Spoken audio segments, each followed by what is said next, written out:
Hello everyone, and welcome to Straight Chilling. Each week we watch and review a horror film for your entertainment.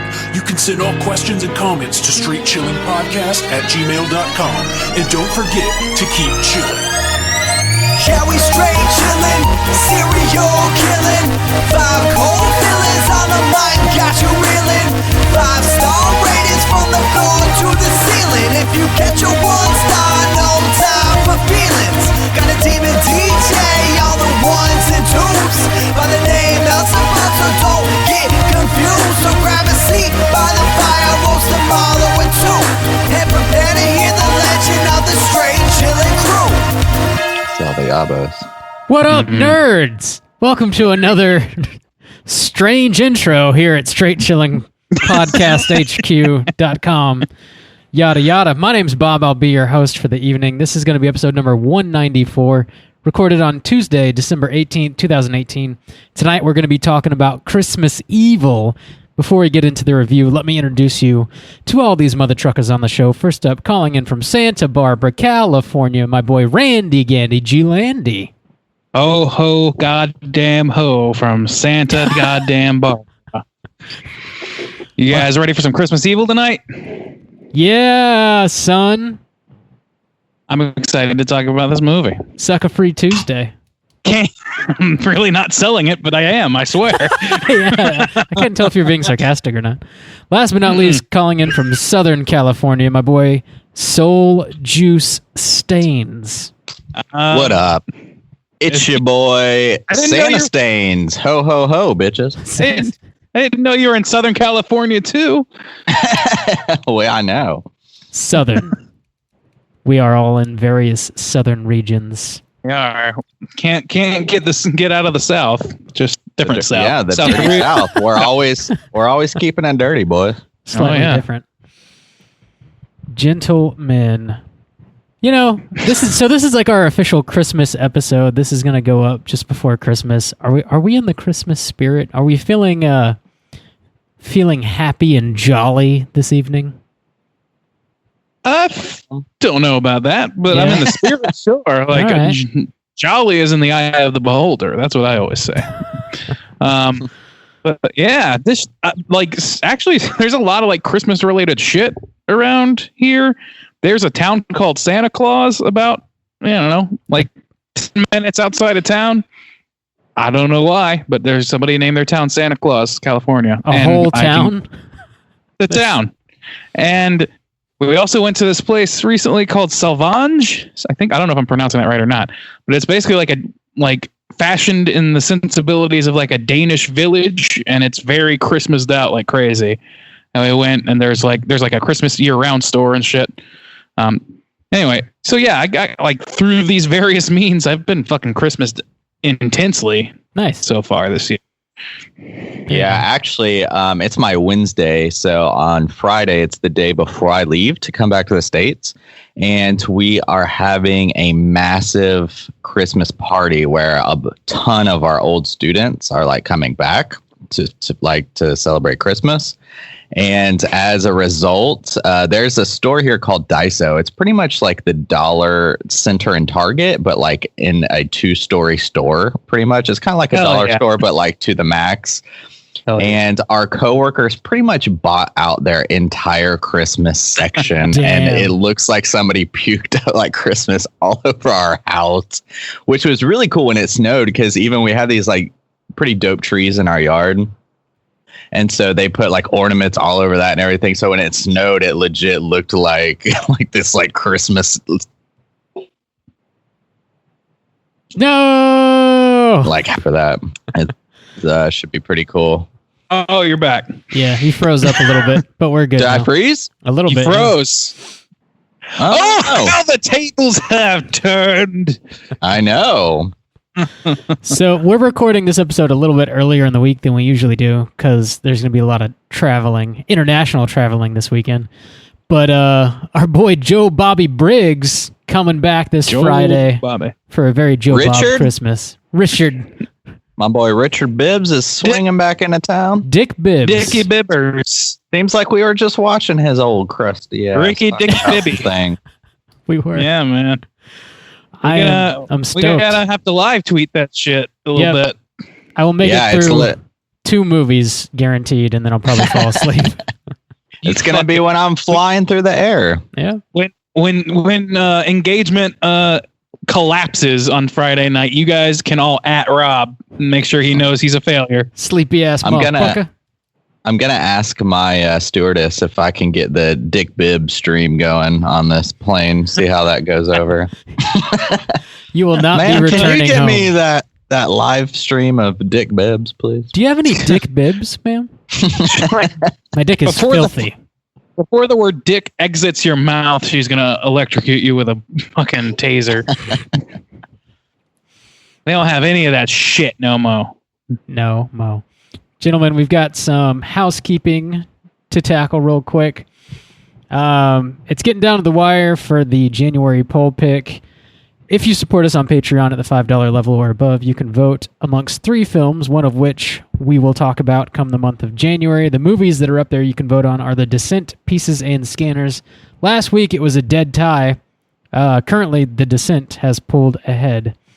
So you've got till December 31st to vote on that. We have the $10 level for the month of January, February, and March, in which, if you join at that level, you'd be able to pick a movie for us to review. Any movie that you so choose, we will talk about. That is up and running. Two spots have been taken out of the 5, so there are 3 remaining spots. If you're not a math wizard, I'll go ahead and do that for you. 3 remaining spots. Oh, thank you. So if you want to pick a movie for us to talk about within the first 3 months of 2019, hop on it. Get them while they're hot. Get them while they're hot.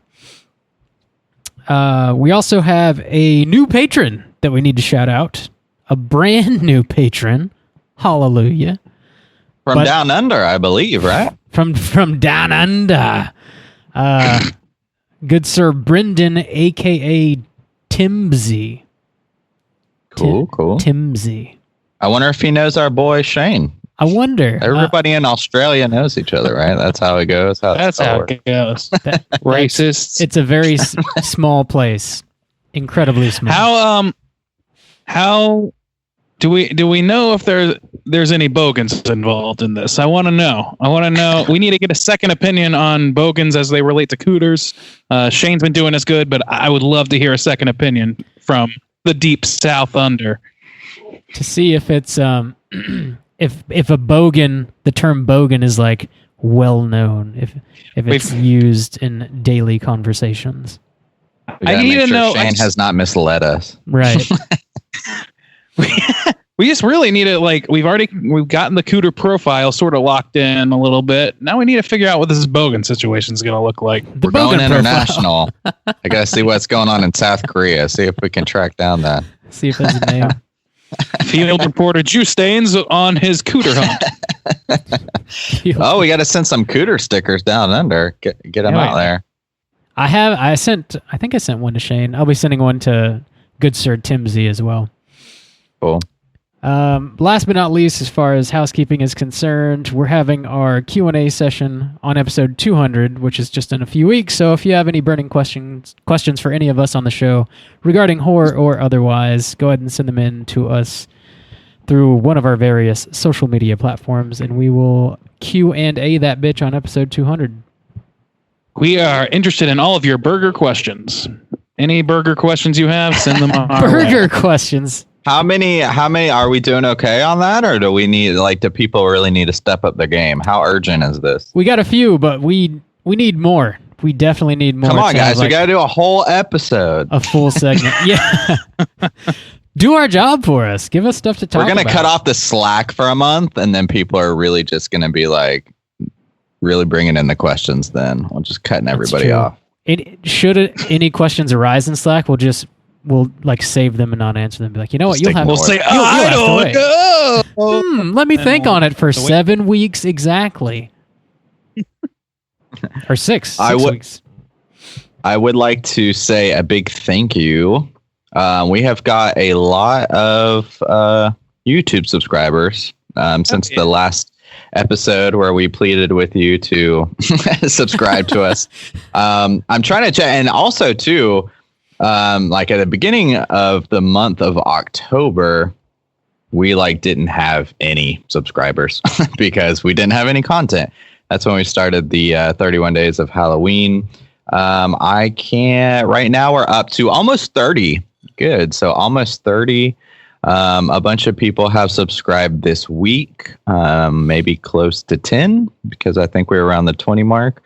So I appreciate that. We got to get to 100 if we want to designate a URL, so it's a lot easier to find us. So please check us out on YouTube. We've got all the new episodes have a video stream on them too. So if you want to watch us talking about some bullshit, then hit subscribe, check us out, please. Do it. Thank you. That's it for the housekeeping. Let's go ahead and get into what we've been watching this week. Hey gang, what you been watching? Randy, what you been watching? Oh, what have I been watching? I've been nothing substantial really. Becky started watching a little program called This Is Us. Are you guys familiar with this program? Yes. I think so. Yeah. How much do you know about this program, Rob? Hang on, it sounds familiar. I watched one episode and it's like super. It's like it exists to pull on your heartstrings, as far as I understand. It's like a tearjerker kind of thing. Yeah. Oh yeah. It's a melodrama for sure. Yeah. And unsurprisingly, Becky has latched on it like a dying man latches onto a bottle of Gatorade. So I mean, it's on. It's on a lot. Yeah. And so I've been watching a little of that, which it's fine. It's a well acted show, and it really does that thing where it pulls on your heartstrings by just neglecting to tell you vital information about the characters until the end of the episode, where you're like, oh, it turns out that she was sad about this the whole time, and then you get to be sad too. Yay! So I did that. Yeah, I know. Big fucking fireworks there. I've been playing Smash Bros. Pretty good. That fucking adventure mode on Smash Bros. Is great. It's everything I want out of it. I'm so conflicted. I think when I get back from Christmas, I'm just going to go on this crazy spending spree because I want a Switch so I can play Smash Bros. And I want a fucking PlayStation because Kingdom Hearts 3 is coming out. I also want to play Spider-Man and God of War, but I have an Xbox, so I'm like, God damn, I got to buy 2 new stations. I am like, it's been a long time since I've discovered that I'm far too cheap to be a gamer. And I think like the series that really put me to the test really are always Zelda, which I always give in on, and then Smash Bros, and then like Kingdom Hearts is pretty high on that fucking list too. I know, especially because man. it's been years since since Kingdom Hearts 2. How many years? Like 10 years. Yeah. And they've been making a lot of like weird like middle ground games since that have not really interested me. But I mean, God, I love that shit growing up so much. That first game blew my dick right into the water. The trailer looks awesome too, man. Yeah, me and you, we used to both play those first 2 games a lot. Yeah. So I feel you, but that is a shit ton of money you're going to be spending. I know. I might have to pace it out. If anything, like since I have Breath of the Wild on the Wii U that I already have, I'd probably go for the PlayStation first. So maybe I can space it out a scotch. Yeah. I don't understand the words you're saying. Scotch. So scotch is like a little bit, it's kind of like it's like a slang term for a little, I already space have it out a Breath little of bit. the Wild, so maybe I'll just go for the PlayStation first. I guess, actually, if you took that phrase out of context, it kind of sounds like we're talking about like poetry or something. It's so bougie the way Rob presents. Is a PlayStation some sort of dilder? Is that? It's a station full of dilders. No, that sounds like fun. I'd buy one too, actually. Just one? Well, it's got several as far as I understand. The fun is the community, Rob. You got to have 2 so that you can, play with back your and friend. forth. Randy, have you been watching anything else? No, let's call that it. Okay. Soul Juice, what you been watching? I watched another Netflix horror movie called Cargo. It's got your boy Bilbo Baggins, Dildo Baggins. Your boy. Dildo Baggins. The Hobbit heads out there to recognize this guy. Yeah. And it also reminded me how much I didn't like that Ghost Stories movie, or how like so plain it was to me. I was like, oh, wait, yeah. So what did you think of Cargo? Was it much better, or was it? Well, the thing is, it's interesting. It's a zombie movie. It's set in Australia, though. Kind of like in the wilderness, like the outback kind of Australia. And it's hard for me these days to like get excited about a zombie movie anymore, like new zombie movies. Yeah. But it had some like interesting aspects to it, like that are kind of different from other zombie films. But that's the thing these days. Like there's so much that every zombie movie has to have like something. And you're like, oh, what is this movie presenting as far as a zombie goes? So it is interesting. It's my own just jaded bias, it's just too oversaturated right now. But overall, like it was a pretty like solid film. It's just hard for me to like have too much interest in zombies these days, unfortunately, which is kind of a bummer. But so I watched that, and I also watched, I had never seen, I'm trying to catch up a little bit I watched Coco. Been missing like the past like few kind of like Pixar movies. Coco is on Netflix, and it's really interesting. So here in Korea, sometimes like I can't watch Finding Dory is also on Netflix, which I haven't seen, because it's straight Korean and I can't change it. So it's because it's an animated film and like a popular one, it's dubbed in Korean already, and I can't switch it on Netflix. But Coco is not. But what is super interesting to me, it's in English, but all of the lettering, like, and I'm not talking about lettering like just like text over the screen. I'm talking about like texturized lettering in the movie. Like if there's a sign in the movie, or like, any kind of writing in the actual movie, it's changed to Korean. Wow. So like they go through, like the dead people like go through customs or whatever. Like it's about like, the Day of the Dead, and like they go through customs, and like the custom sign, like everything is like in Korean, like texturized, like it's on a piece of wood, or it's localized. Yeah, it's crazy. And like, but it's all in English. But even like the title screen, like Coco, it was like in Korean. I was like, that's so interesting to me, like how I guess they don't want to go up through the time to like change local like languages. I guess any movie that like Disney's putting out at this point is pretty much going through a localization process for every market. I mean, there's like they're really hitting those international markets hard in every way they can. And those are the only movies, like when The Incredibles came out this summer, those are the only movies I have to be careful about, because sometimes they will already be in Korean. So I have to look specifically for the ones that are in English with Korean subtitles, because all the animated movies, they just come out because they can easily just overdub them or whatever. I remember reading somewhere that movie, the one with all the emotions in the little girl's head, the Pixar movie, Inside Out, that it was localized like so granularly to the point where like at one point there's a scene where the girl is like doesn't want to eat her broccoli or something like that, and they have this whole scene about that. And in other markets, they change the food to whatever is like disgusting to kids of that culture. Like they literally rendered entirely different options. That's a lot of extra work.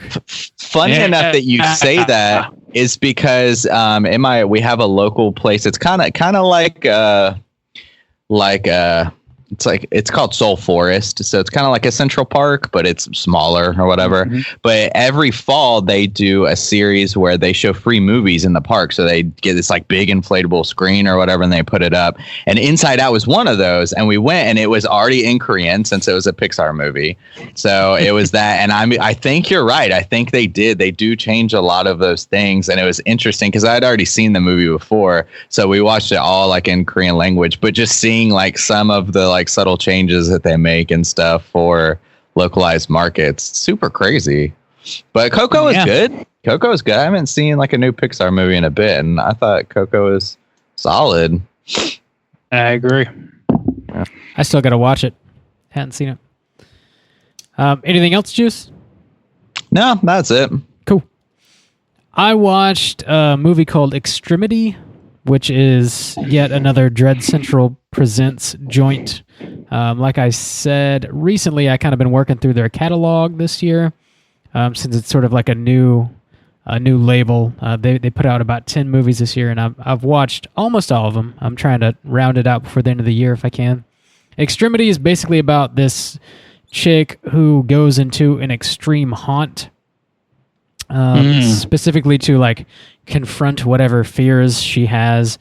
So some of the more extreme haunts, like even in real life, not specific to this movie, they'll like interview you beforehand and find out like what terrifies you the most, and then kind of gear the haunt experience towards those things. So it's kind of personalized. So this movie starts off kind of like that, and she has to go get like a psych eval and kind of get a note from the doctor saying that she's mentally and physically fit to go into this extreme haunt.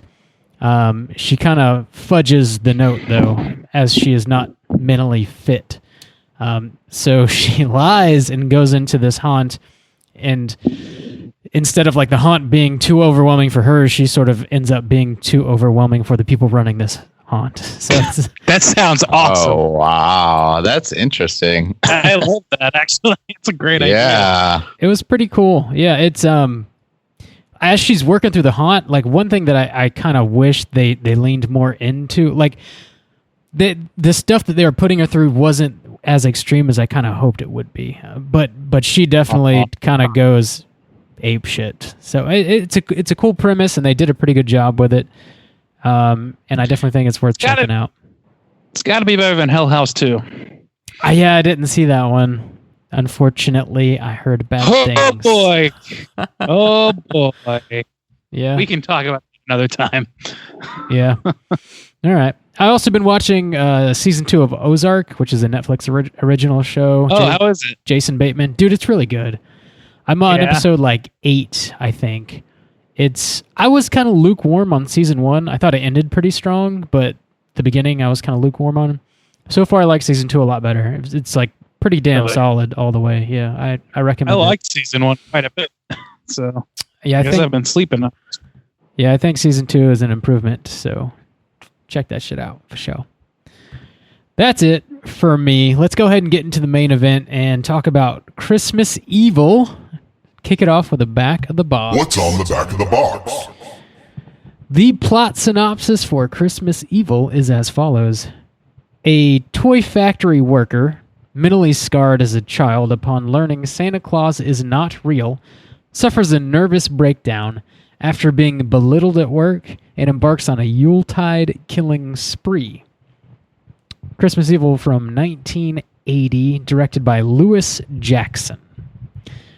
Also, I feel like that plot synopsis is a little misleading. So, maybe. Yeah, we can get into the details of that later, I guess. First time watch for all of us, right?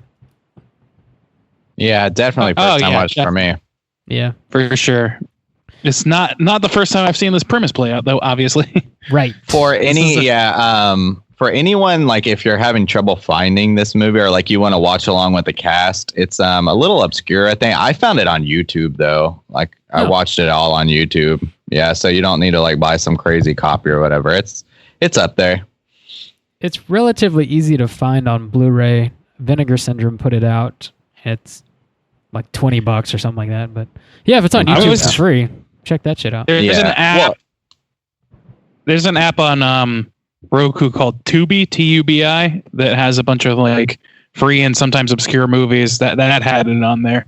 It's like commercials on there, but it worked out pretty well. Nice. Okay. Yeah, I was searching for it, and so if you want to watch along with the cast and it's like last minute, you can just hop on YouTube real quick. Nice. So, would you guys recommend people check this out? Brandy, why don't you kick us off? I don't know. I mean, Yeah, I guess so. It's I don't know. I am partial to Silent Night, Deadly Night, which is occurred 4 years after this one, or came out 4 years after this movie. But it kind of hits some of the same pleasure points for me, just not quite as many, I would say. I think for seasonal horror, I mean, this is definitely seasonally appropriate. So, I mean, if you're going for a Christmas horror, yeah, you're going to get Christmas in this one for sure. I think this one is actually like leans more into like the spirit of Christmas than most of the Christmas themed horror movies that I've seen, which makes it kind of unique in my mind. But I can't think of one that really leans quite so hard into it, except for maybe like Krampus or maybe like a Krampus or a Christmas. What is it? Not Christmas Story, a Christmas horror. I don't know. I think some movies do that, but this one really kind of leans into it pretty hard. Yeah. Juice. So yes, recommend. I would recommend. I was pleasantly surprised by this movie. It's I would recommend it. It's I'll break it down more in my review, but the ideas of Christmas behind it, like I don't know, I just thought it was done well for a Christmas horror movie. Is pretty cool. All right, I'm gonna give it a soft recommend. It was okay. It was okay. Interesting. Holy shit! How the tables have turned. Yeah, I thought I would like it. I thought I would like it a bit more than I did. Having a Freaky Friday? Yeah, I think so. Oh no! It definitely had that like Christmas feel, but it didn't deliver on the craziness. It didn't fulfill what I wanted it to fulfill. Anyways, so a light recommend. You could definitely do worse for a Christmas horror movie. It's aight. But yeah, we'll go ahead and drop the spoiler warning and get into the full shebang. Spoiler warning. All right, gentlemen. Christmas Evil.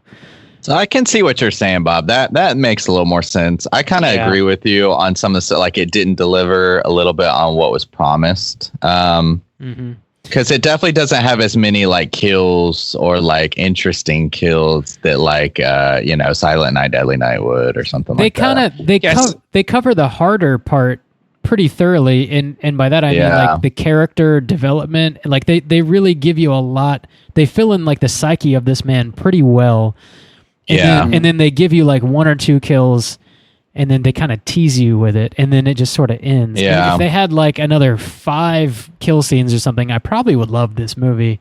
But I kind of wish he maybe went to like the factory or something and did that whole where he works or whatever. Because this is a guy who, so the first scene is him as a kid, which man, I think this movie does a lot of stuff well as far as like craziness goes. Like people, so there's this kid and he's going to like watch Santa Claus, and essentially it's his dad like dressed up as Santa Claus. Yeah, but they don't know it's Christmas Eve 1947, and they kind of sneak down the stairs and they see Santa leaving presents, but it's their father.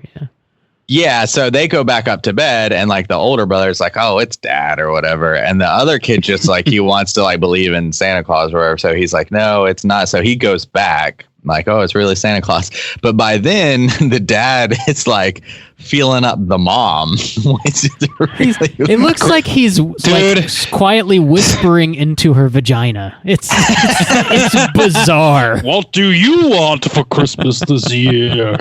No, he's like straight the mom's up really digging on it. Yeah.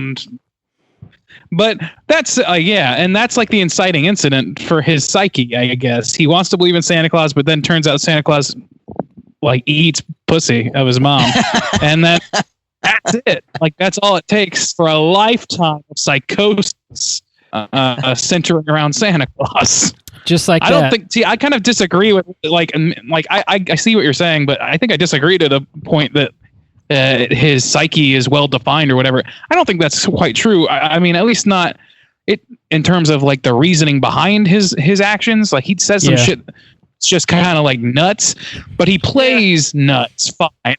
And he acts like a goddamn Looney Tune. He's like Daffy Duck for the first half of this movie. It's fucking weird, and it's enjoyable to watch, but it's not as enjoyable as if he would then take that psychotic break to, you know, an axe or something and start hacking people up. Like it doesn't, like, I agree that it doesn't quite fulfill that like murderous Santa. The Christmas evil part doesn't really kick in for some time. It's mostly just Christmas creepies. Like, well, and here's what I really dug about the film and what it was able to do, as opposed to like a Silent Night, Deadly Night, where the guy, like in that movie, like, you know, there's a Santa Claus who like robs and kills his family or whatever. So, you know, so he just has this thing with Santa Claus. What I like about this movie that's different is it's kind of one of those things where, like, when you grow up with certain thoughts and certain traditions and even like certain like religions and stuff like that, and it's just a part of your life, and then somebody from the outside comes in and makes you realize like just how strange those kind of things are, things that you don't, you know, you've like lived with them your whole life and you never really stop and think about them. And it is funny to think about, like, if somebody knew nothing about Christmas and you were like telling, like, if you were to write it out on paper, like, what does Santa Claus do? And he's like this old man who, and like, he makes this naughty list and he like watches children and stuff like that. This movie takes that and does it perfectly, because this dude like wants to be Santa Claus. So he climbs up onto the roof of like this apartment and he's like spying on fucking kids. One of them, it's kind of like looking at like a penthouse and shit like that, and it's just, and he's like well, and he's like fawning over like this little girl, like, oh, she's such a good little girl, and you're just like, weird. You realize just on paper like how weird those, like, this person that we put up on this pedestal that we have like kids like worship, it's like, oh, Santa, oh my god. And it's like the ideas behind it, it's like he's watching you, he sneaks into your house, he breaks into like, your home. Yeah, he breaks your children your objects. Yeah, and he's like always watching you like the whole year to know like if like you're good or not. It's just like really weird. He looks through a shocking number of windows in this movie. They lean hard in the peeping aspect of this guy, and that makes perfect sense. I agree wholeheartedly. He's a peeping Tom who watches specifically children and decides whether or not they are naughty. He's got the giant volumes, the like naughty and nice volumes that he takes specific notes in. And of all the kids that he like spies on and stuff, I found it odd that the only like definitively naughty kid, the Moss Garcia kid, is like the only naughty one is like the Latino kid. Like all the white kids are fine, you know, they're all doing fine. But Moss is looking at nudie mags and cutting out centerfolds and shit, which I thought that was hilarious. See, and like also, I didn't think about that, but in terms of what Justin's talking about, I agree. And it's like he's not just that. It's not just that he's creepy. It's that he's enlightening you to all of these like these customs that should concern you. It's like this should be like. Yeah. Any one of these things, if a person actually did them, would be cause for concern. And he not only does it, he does it with like affability, and he's almost like up until the point where he starts killing people. It's kind of unclear that whether or not it's sane what he's doing, whether or not it's unclear whether it's malicious. You know what I'm saying? Like whether. Like his murder, obviously, that kind of solidifies it, murdering people. But before that, he's just like, he leaves coal for the bad kids and he leaves toys for the good kids. When you first see him looking at those kids through binoculars, leaning against the wall like a fucking, like a Hanna-Barbera cartoon, he's like, you see him, where are you, my little darlings? He says, and then you see a child. I'm like, oh shit, I thought he was spying on women. This is fucked up. But he does like creep on his brother and his wife. Yeah, he does. It's fucking weird. He does. That's true. But like, I'm just saying, like his like to a certain extent, his intentions with the kids at least appears to be at the end of the day reasonably pure to be a true Santa to them. The problem is that if you do those things in real life, and that's what this whole movie is, if you do those things in real life, you're gonna get fucking chased with torches, motherfucker. You're gonna Well, be like Frankenstein. there's two moments in this film that I also really love. God, I think this movie like has some really great things to like chew on actually for such a like low budget, cheap kind of old school horror, like kind of not a slasher, but there's two moments that really made me think just about like society and like a person like this and just thoughts and stuff like that. So at the end of the movie, by the end of the movie, there's a neighborhood chasing him with torches, and they recognize that what he's doing is like not chill. Well, and at this point, this is when he's killed people. So that's a different turn as well. But there's actually two other like moments in the night where one, he shows up to this fucking hospital. Right. This random ass Santa Claus in this fucking rape van shows up, and the thing is it's strange, and like the initial people who confront him like kind of recognize it as strange.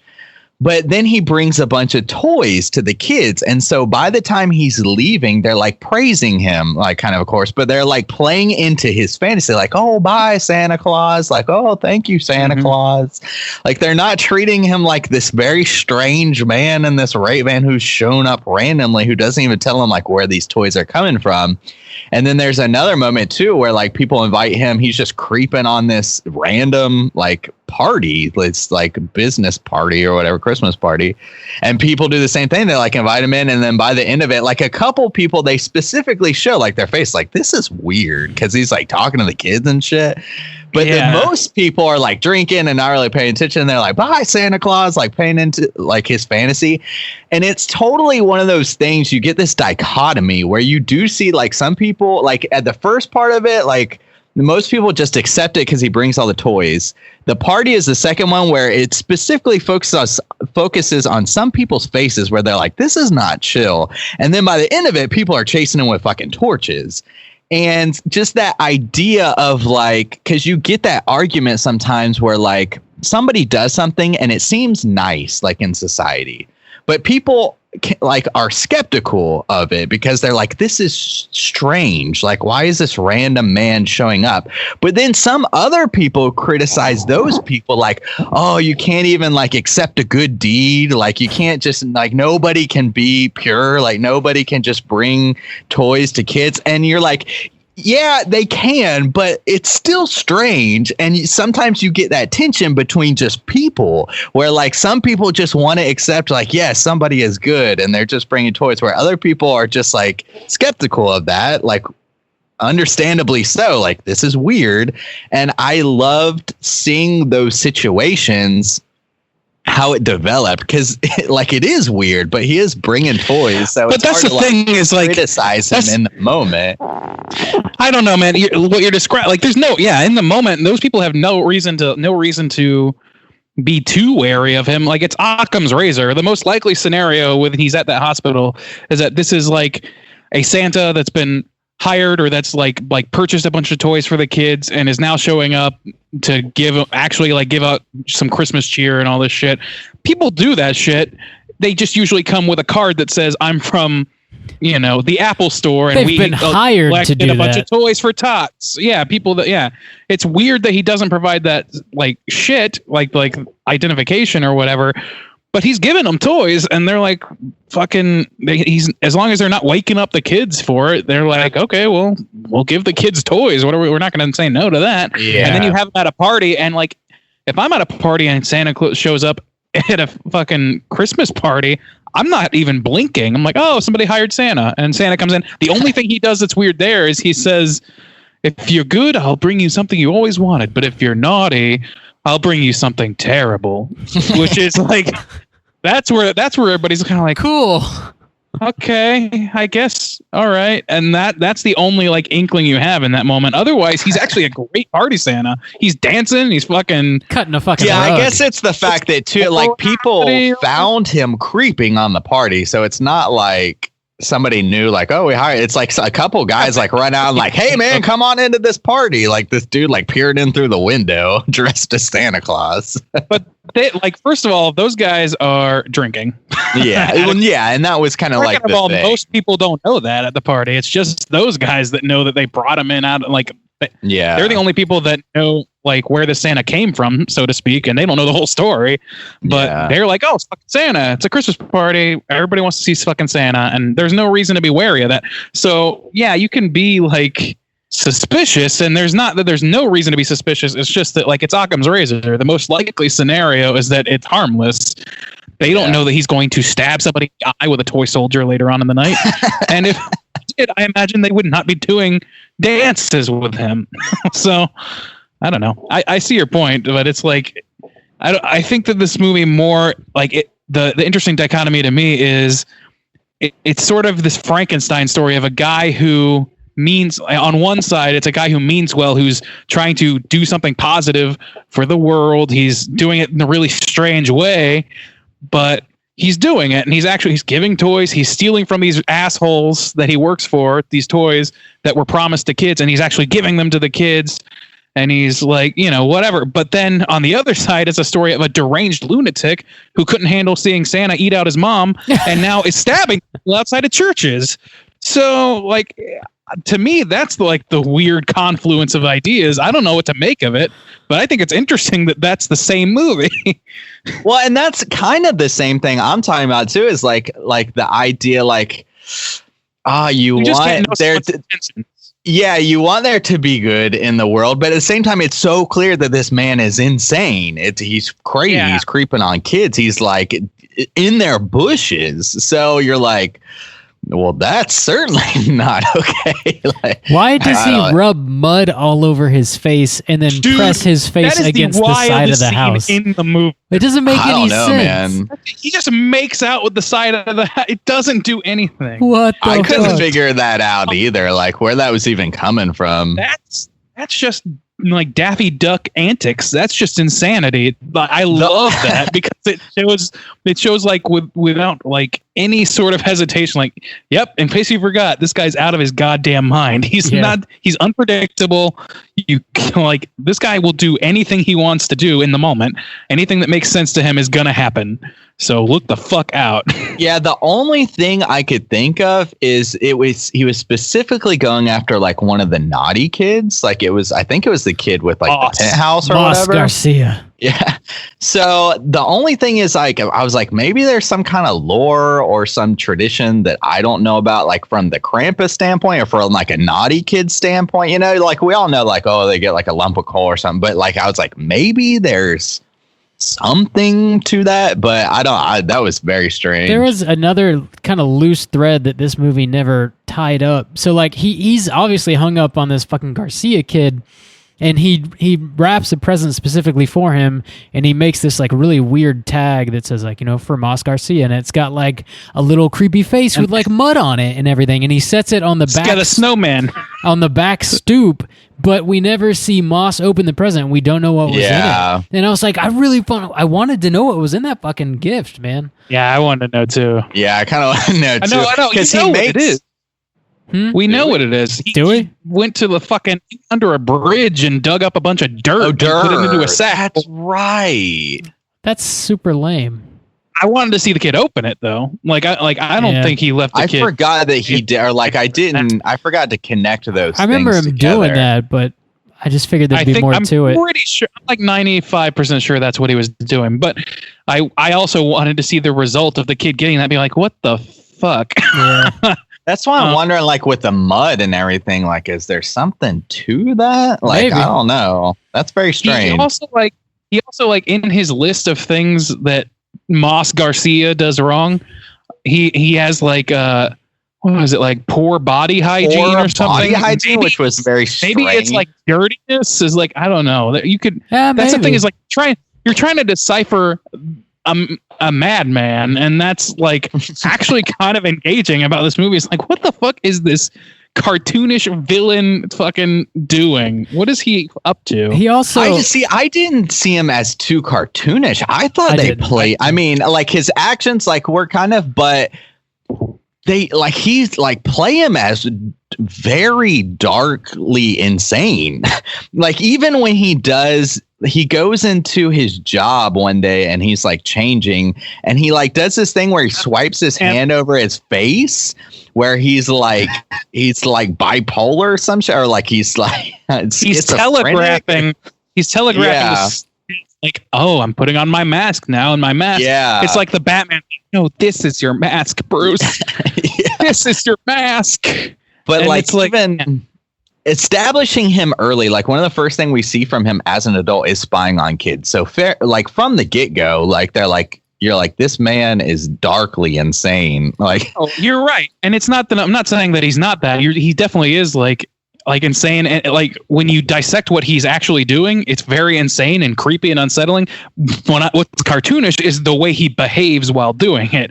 Like when he gets up in the morning and starts doing like all these hilarious, stupid stretches and shit, and he's just like wrapping red cloth around his like like acting like Nick Cage. It's crazy. He's fucking like he goes. They should do a remake of this movie with Nick Cage. Dude, I would watch that. I'd crowdfund that bitch. Dude, yeah, we need that shit on it. Somebody needs to hit up Nick Cage on Twitter so he can get on. Nick Cage will do it for a free meal. We need to make this happen. Nick Claus. No, but like he's when he's like actually staring at the kids through his binoculars, he's leaned up against the wall of his apartment building at like a 45-degree angle. It's so Wile E. Coyote, it's ridiculous to me. Like everything he does when he's not like in his role as, you know, like Harry the upstanding citizen, everything he's doing in his private time, he kind of tinges with this weird like and even like he's like whipping Dancer and Prancer and shit in his his van. I thought that was like kind of effective. It's a little goofy, I guess, but like it is. I thought it was effective too. And it's effective because it's goofy. That's what I'm saying. Like I think he's like, it's obvious that he's insane, but he's doing things in such a goofy way. It's almost like, oh my god, what makes a guy actually act like a cartoon character? Apparently, you just got to see Santa eat your mom out. That's it. Well, I love how they mixed into like to play into his psychosis, because like when he's doing it in his van, like if you just saw him, like if they just filmed this to where he's doing it in his van, then it wouldn't be as effective. But when he's doing it, they like add in these whipping noises and they add in like this kind of magical music, like this cartoonish music behind it. And I love that they play into it because it is so much more effective, because you're just like watching. I was watching it like eyes wide open, like this dude is fucking insane. And like when he puts on the Santa beard, he like glues it to his face. That's one of my favorites. Like pulling on it, like his true like transformation. He is like freaking out, like so joyful, but in a scary way, hysterically. Yeah, I was like, oh my god. That bit in Breaking Bad. Do you guys remember that scene where Walt's like in the crawl space trying to get money out of the crawl space? He just starts losing his shit. That scene is obviously informed by a lot of shit that this movie doesn't have anything to do with. Yeah, it's like, okay, well, this is what pure, real insanity looks like. Cracked. And that's the feeling you get from this character. He's cracked, but like if you just took that scene out of context with none of the other stuff, he just looks like ridiculous. He looks like he's just like laughing at a funny joke in the dirt. It's like, what is with this guy? Like, I don't know. I like it. I think that it's effective, but I also like if you take it sans context or remove it from context, he just looks so stupid. It's great.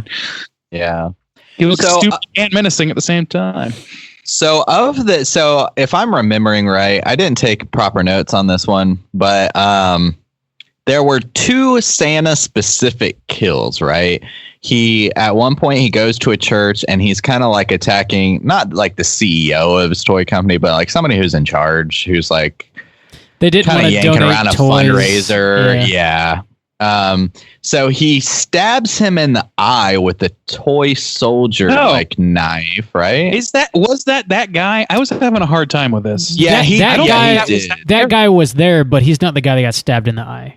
No, really? He got a hatchet to the head. The PR guy. No, I think the PR guy and his direct boss, who he met at that Christmas party and who were like skeeving over the hospital, they were just watching from the sidelines because you can see them talking later on in the movie. Really? Like when they're at the so it was just the people mocking him then? Yeah, it was just some people jeering at him as they walked out of church. Like, let's. I kind of didn't like that either. It's like, okay, I thought it was that guy. The people you know are naughty. That's the whole point. Yeah, I thought they were all people that he knew, but I might have to rewatch it. I mean, I could be wrong, but I don't think so. I'm gonna look it up while you guys it continue. Certainly makes more sense. But anyway, so that was one Santa themed kill. He essentially stabs a guy in the eye with a toy soldier, but then he just like takes a hatchet to his head, which was still kind of cool. And so he just kind of hacks all those people up. And the only other one I think was where he smothered a guy with his Santa sack. Yeah. Like where it was his sack full of toys, which was, I really like that scene too. It was really fucked up.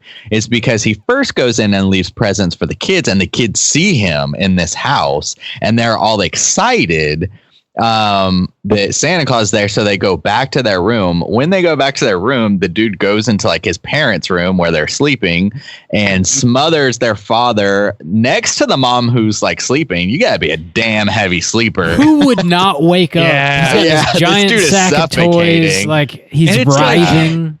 And that's But like then part of the tension in that moment is whether or not she'll wake up. But then he's like, it's taking too long. And he lets the guy get up for just long enough to stab him in the throat. With a star. A Christmas star. A Christmas star. Yeah. That's right. Why would you have a fucking Christmas tree in your bedroom? But Wait, whatever. You don't? You don't? I have a Christmas tree in my pants, man. Come on. In my It's everywhere. asshole. Randy just got his dick tattooed like a Christmas tree. Yeah, man. Cool. It's got So, whoop. my dick got branches Star right now. on the dick tip there. You just- So yeah, those were right. Those are the only two, right? yeah. only two those are the Santa only themed two kills. actual murders. Pretty much it, And yeah. other than that, there is the scene though, not a murder, but there is a pretty dangerous scene, I guess, like where, he's been found out on the not found out, like, but the murders have been announced on the news or whatever, and it's the next day. It's the day after Christmas, and he's walking through the streets, and some kids see him or whatever, and they all come out and say, "Oh, hi," and he starts to bribe them with toys because he knows he's like in deep shit. And then the kids' parents come around the corner, and they're like, "Oh shit, that's that murderous fucking Santa. That's got to be him. He's wearing the like." I think one of them had actually seen him at the church. But He's anyway, also so got he made his custom suit, and it's got like this Right. like kind of fur around it. yeah, he's got like mink fur or something instead of fluffy cotton around the trim. But Yeah, also, he's pretty dingy at this point. yeah, yeah. He's already failed to crawl down a chimney at this point. Yeah, he got I stuck in the loved chimney. that scene. I did too. I like that too.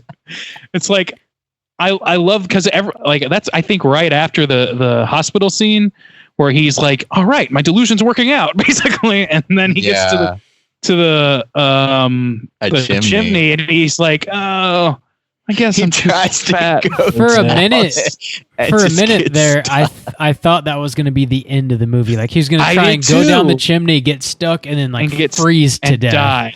Yeah, That's what I They thought should too, have dude. ended the movie that way. Well, I don't know. The way they ended it was kind of pretty good too, but Yeah, that's not a bad ending though, honestly, if they give enough weight to everything up before. But I was like, that would be a little anticlimactic, but it's still kind of like that's like a urban legend, the ending of an urban legend of this topic. Not necessarily the ending of a movie, but definitely the ending of a campfire tale. Yeah, anyway, I forgot what I was saying before, but the This is kids like- and the parents. oh yeah, so the parents see him, and he's basically has this standoff where the kids are protecting Santa by like stopping their dads from. One of the guys has a Stabbing switchblade him. and wants to stab him, and the kids literally protect him from being stabbed. I thought that was pretty fucking cool. Like I thought that was a good idea, interesting Yeah. way of handling it. And then he just kind of like bolts, and then that's when the fucking mob starts, and all of a sudden, all these people walking home from church or whatever have fucking torches. These from the mob torch through the store. street. Charlottesville up in this bitch, and they're chasing Santa Claus around. And it's like a Scooby-Doo fucking scene. Like he's running his ass off. So there's tension, but he's like running like in between alleyways and shit. And like, like it's fucking hilarious to me. And then we get to the end, the real end, which no. Then he goes and visits his brother. Yeah. After that, where his brother confronts him. He's like, "Oh fuck, I knew it was you." And then like his brother, who is by the way Dale from The Walking Dead. Did you guys realize that? No, I did not. His brother is Dale from The Walking Dead. Oh shit! No, not at all.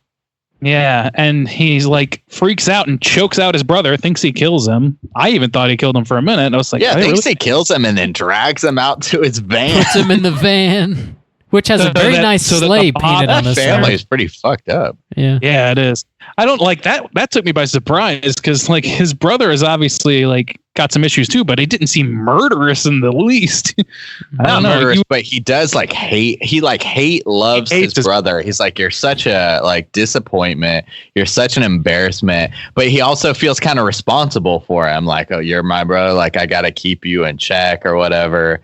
And his wife is always like, be easy on him. It's like, yeah, nope, that was a weird kind of point in the movie that I didn't like. It didn't seem necessary. Like their tension between him, like the wife really wants to defend his brother. Like, oh, you're too hard on him. I was like, this is unnecessary. They could have maybe trimmed that whole thing out, but I also kind of like the idea of. I kind of like the idea of him also like being a family man in some capacity and being a fuck up and being kind of like a meek like pushover in real life, but then going like eventually like pulling a falling down and then fucking becoming evil Santa for real. And his brother like totally calls him, basically. It added to like his psychosis, like, like the kids are gonna miss you on Thanksgiving, like why aren't you coming over? Like that he does have like this family, but it still like makes sense. Like he's jealous of his brother. He like creeps on him while him and his wife are banging, like another window creep or whatever. When I saw that, I was like, who are these people? I don't think we knew who was his brother at first. At first, and I thought it was a fantasy, and he was like envisioning himself on the couch with a lady, and then I was like, "Oh wait, no, that's apparently his brother and his brother's wife." That's even weirder. All of the men in this, like every man in this movie, is interchangeable. They all are like balding, they look long, very dark similar, hair, white man, slender man, slender white dude. Give a man a mustache or something. Jesus. To get kind of back, we all look the same, Randy. All white men. To get back towards the end of the movie, real quick, like.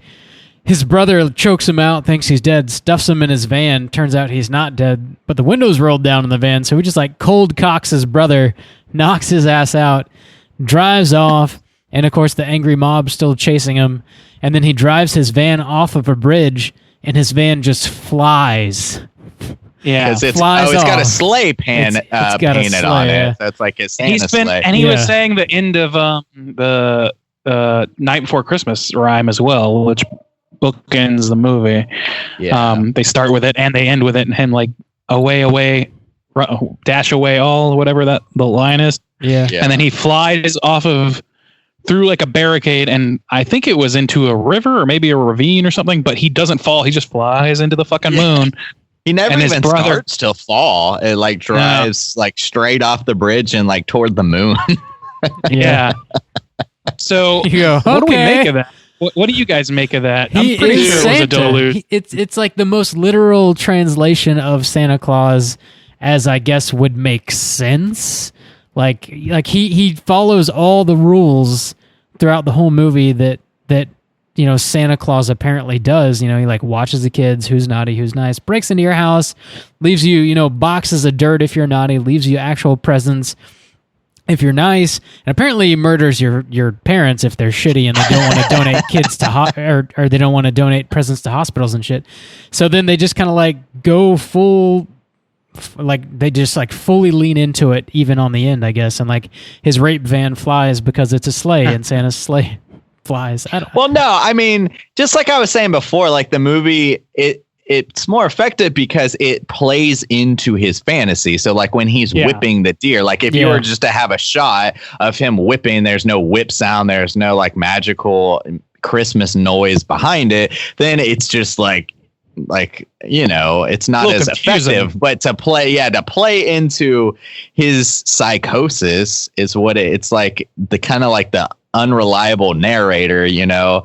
I thought it was fucking, I loved it because obviously he dies, obviously he kills himself, but like in his final moments, he's fucking Santa Claus. He has delivered the toys, he has punished like the kid, and he's got his fucking flying sleigh and he drives off into the fucking moonlight on Christmas night, when really he just commits a terrible suicide. Like I don't know, man. I thought this movie was like great, from like portraying a crazy person. Like this is one of the most like effective, like, this dude's fucking crazy, and I thought they did it really well. I loved the ending. I thought it was dope. I thought the ending was great too. I don't think I hold it in quite the esteem you appear to, but I think that like that is such an interesting way to end your fucking Killer Santa movie. Like I can't think of a more interesting way. Like that's so unique. It's almost like fucking. It's almost like auteur in a way. It feels like I don't know. I'm struggling to come up with the words, but it almost aspires to be a higher class movie than it is at that point to me. Like it almost like breaches the B movie construct and becomes something interesting overall. You broke the contract. Well, like from the craziness standpoint too, it plays into the idea of like a little bit of like what I was talking about before, but like how a crazy person will like try to defend themselves. So like if this guy were like trying to rationalize in his psychotic mind, like you're like, you know, the rules, like good kids get presents and naughty kids, like that's what everybody understands, like that's the rules of society. And like he's like, the movie, like by ending it that way, he was like, of course I'm Santa Claus, like of course, like it's like his craziness like justifying itself, like his crazy mind trying to rationalize it. And I like, of course I'm Santa Claus. See, you all doubted me, but really, like, I'm driving on this thing and I'm like flying away. It's like, it's just, it's the perfect end to this whole movie is constantly developing his psychosis, just how crazy this guy is, to a point to where he's so delusional that he's willing to drive off a bridge under the thought that he's going to fly away to the North Pole. Like, I think I love that decision, and I also love the decision to not show the actual reality of the situation, but instead just let that be the ending and let it hang there. I think that's pretty daring for a movie of this caliber to make even the slightest amount of ambiguity. Like, I think that's pretty bold. So I applaud that as well. And I think you're right. Like that does make sense for his character. Like this whole movie is a character study. Like, and he follows his character all the way to the end. So it was a good job. Yeah. Committed. Yeah. Is there anything else you guys need to tackle before we rate this movie? Just one thing. I have a question. Do you guys understand what he's talking about when he's talking about the tune? He's like, I learned the tune and it's my version. I was gonna bring that up like towards the end. It's just like another random thread that never really seems to be resolved. I wanted it to be, because he revisits it throughout the movie, and I fucking love when he first brings it up. He's at like the company party and he's talking to his coworker and he's like, I think I finally found the notes, the tune. I can play the tune. I know the notes. And his coworker's like, I got to tell you, man, I don't know what the fuck you're talking about. I love that shit too, because then he later brings it up again, and it's another situation where his boss again is like drinking or whatever, and they just kind of like brush it off, like, "Oh, you wily dog, you!" Like, it's like, too. Oh, Where the first guy, he's like clearly like, you're like, well, you're fucking weirdo, man. Yeah, I don't know. I love that too, because it's just another. I think this movie does such a great job in the subtleties of developing like a fucking crazy person. Like, and that's just another one. Like, it's not a resolved thread, but it's showing the way like he is justifying himself. And I took it as like, oh, I finally found the tunes. It was kind of like I finally discovered like who I am. Like, I've always tried to play this song where, you know, I tried to stick with my interests. Like, he works at a toy factory because he's like obsessed with Santa Claus and shit like that. But really, it's gotten to that point where he has decided to like immerse himself as Santa Claus. So he's like, I found the note. Like, I know like how to play my own song, essentially, is how I took it. Like, I've finally figured out I can't pretend to play somebody else's song. I have to like play my own song. I think either you're doing like a really good job at interpreting the filmmaker's intention, or you're just polishing the hell out of this turd. It's one or the other. I thought this movie straddles a line. Yeah, this movie straddles a line, and it's like that. That's pretty applaudable. Like that's laudable to me. Just the sheer fact that it can seem like the dumbest movie in the world and a worthwhile think piece on some other level. Yeah, it's impressive. Yeah, I don't know. Let's do it. Yeah, let's do it. Let's rate this bad boy out of 5. Randy, why don't you kick us off? How do you feel about Christmas Evil? I feel pretty good about it. Juice made some good points that emboldened my liking of this movie.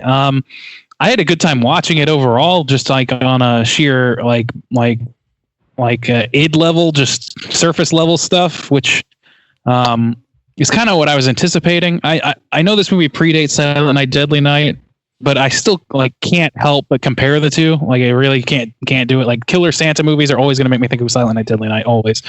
And in comparison, I think these movies are almost like they're like counterpoints, or they're like counterbalances for each other. One is like spectacle and just like throwing whatever it needs to against a wall to make Santa murder a bunch of people in the most obscene Christmas related ways possible, which is Silent Night, Deadly Night.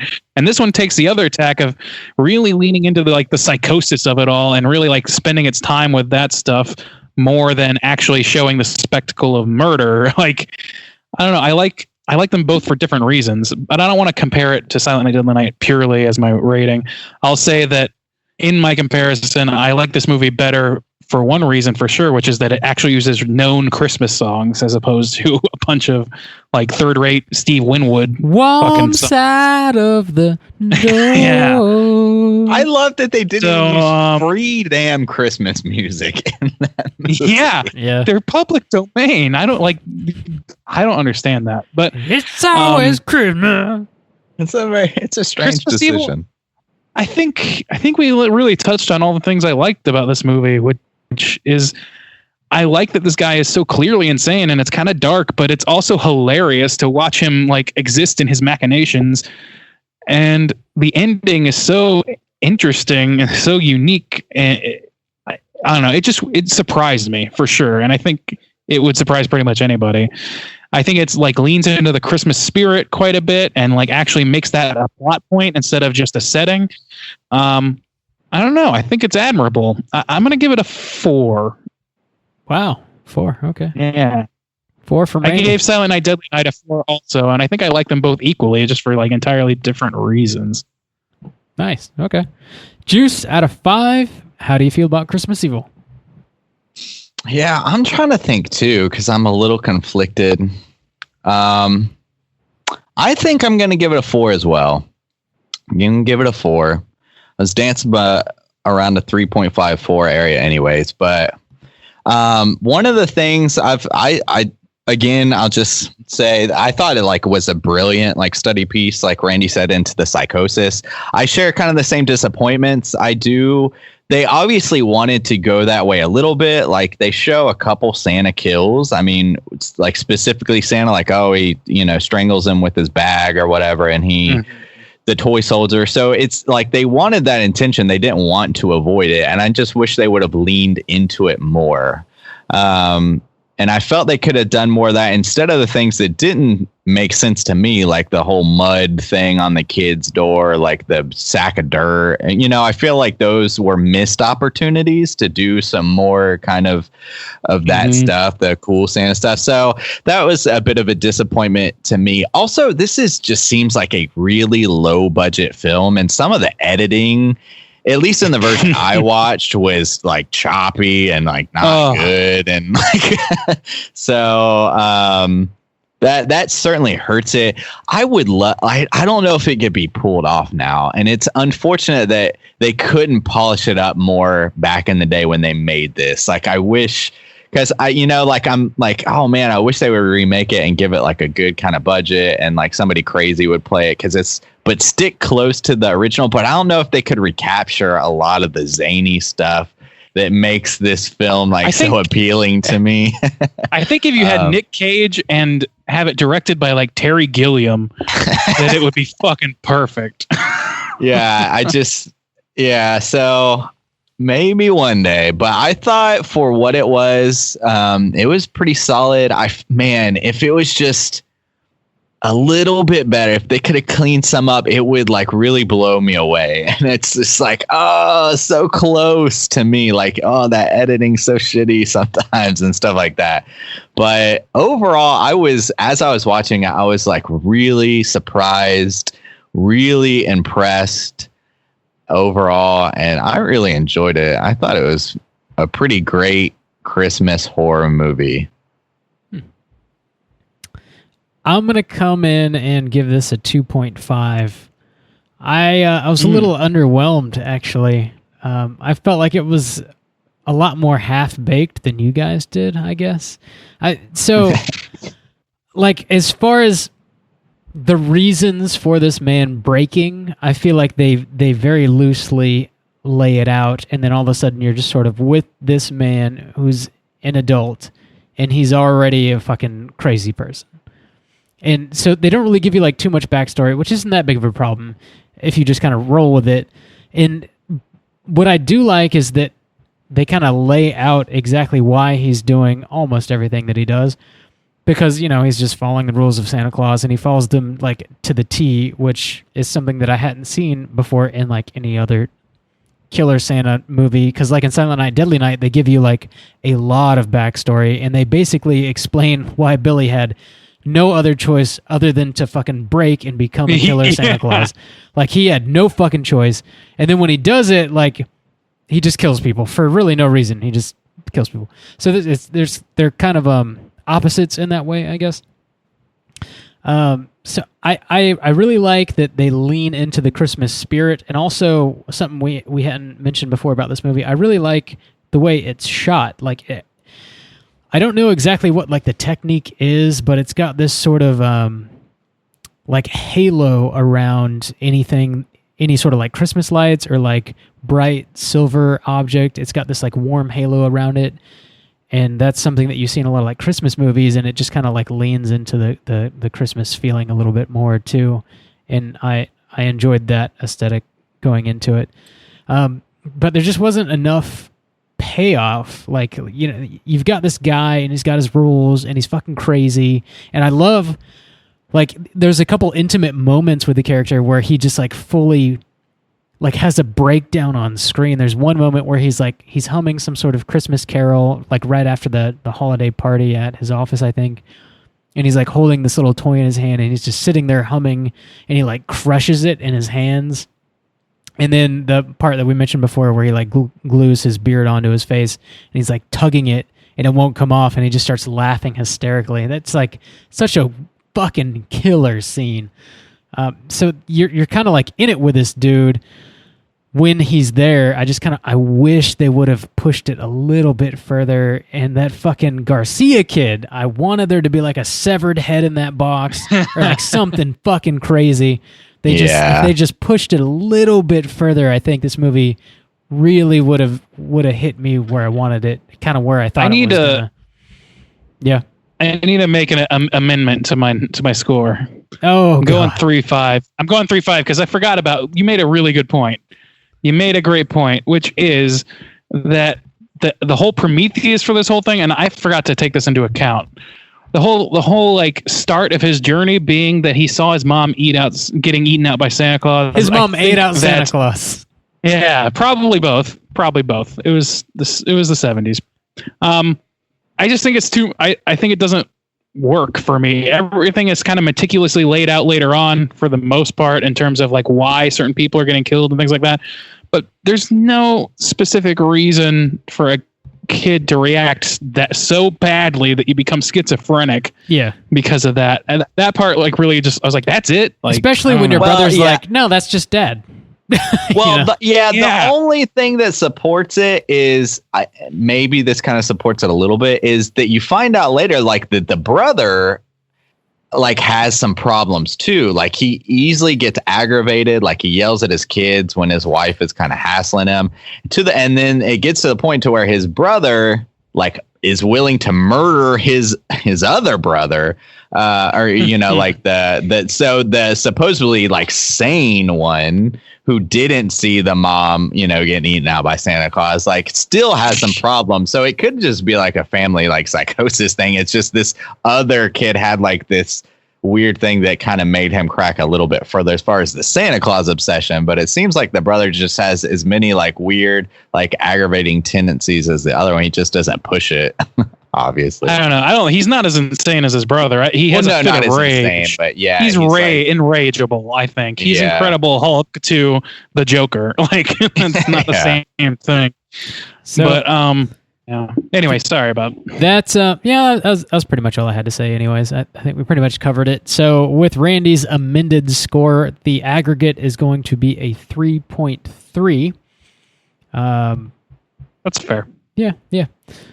Let's go ahead and get into the Rotten Tomatoes segment and see what the critics and users have to say about Christmas Evil. Certified fresh to death. Take it away. Oh, lucky for us, Christmas Evil is on the Rotten Tomatoes. Hang on, Rotten Tomatoes is being a big old bitch. It's on here though. If you haven't, you good? No, go ahead. No, it's just if you were having trouble pulling it up, I was going to say I can pull it up. No, I've got it. It's on here. So there, surprise, surprise. This is a low sample size. Yeah. But it's on here. There is no critic consensus. There are 6 critic reviews counted. 5. Wow. There's 6. My bad. So 6 reviews counted, and let me see on the audience score. There's only 2,000.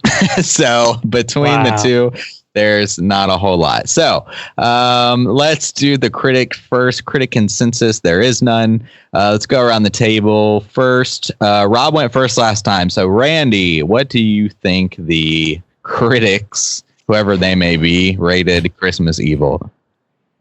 I'm assuming that those are all or mostly from the time. I don't know that, but I'm guessing. So I'm going to put my money on low and say 35. 35. All right, Bob? I almost can't begin to guess like accurately. I'm just going to default to 69. Yeah, okay. That's a wise choice. Especially, okay, so it's not certified because I think it only has, 6 reviews. I don't know how many you need, but it is fresh with a confusingly 83% fresh. Confusingly 80. Okay. I almost gave it away. My bad. So I thought that might be what was happening. Yeah, sorry about that. There are 6 reviews counted. 5 are fresh. I almost started to say it, but 5 are fresh. 1 is rotten for a total of 83%. Now, as far as when these were given out, December 15th, 2017, December 26th, 2011, December 26th, 2002, and March 18th, 2014 are the 4 that I can see on here. So Well, guess some wrong of the on that. some of the positives. Let's see.